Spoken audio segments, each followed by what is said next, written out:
আমি অপর্ণা, নতুন ব্লগে স্বাগতম। চলো দুপুরে কি রান্না হচ্ছে।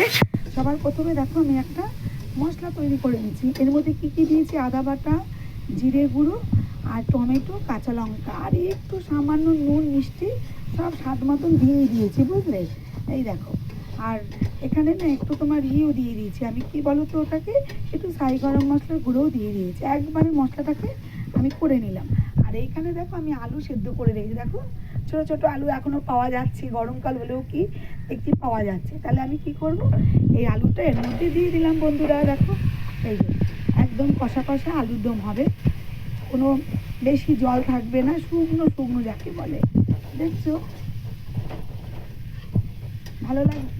তোমরা কি এইভাবে করো বন্ধুরা? আমি আজকে এইভাবেই করছি। আলুর দম তো অনেক ধরনের করা হয়, যাই হোক না কেন আজকে একটু আর একটু জল দিচ্ছি। মানে কেন বলো তো, জলটা দিলাম মশলাটা একদম লেগে যাচ্ছে, ওর জন্য এরম দিয়ে দিলাম।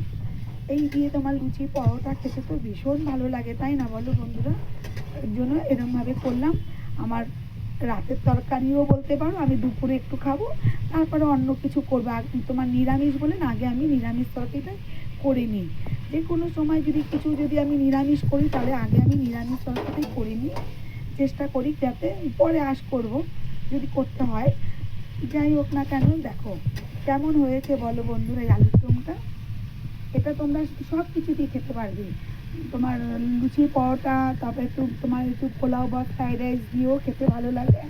আর আর আমি একটু ছাই গরম মশলা দিয়েছি, তোমাদের তো আগেই বলে দিলাম। আর কিচ্ছু দেবো না, এরকম শুকনো শুকনো থাকবে। আর উপর দিয়ে একটু ধনে পাতা দিয়ে দেবো, ব্যাস। দেখো তো কেমন লাগছে গ্রিনটা, ভালো লাগছে। ব্যাস আমার রান্না কমপ্লিট। তোমরা এরকম করে খেয়েও দেখবে ভালোই লাগবে। সবসময় পেঁয়াজ রসুন না ভালো লাগে না, এক একদিন এরকম করে খেলেও ভালো লাগবে। তাহলে আমি কী করবো, আমার গ্যাসটা নিভিয়ে দিলাম। আর আলুটা সেদ্ধ করে নিয়েছি বলে আমার তাড়াতাড়ি হয়ে গেছে, গ্যাসটাও আমার সঞ্চয় হলো, তাই না? তোমরা সবাই এরকমভাবেই করবে। টাটা, শুভ দুপুর বন্ধুরা, টাটা।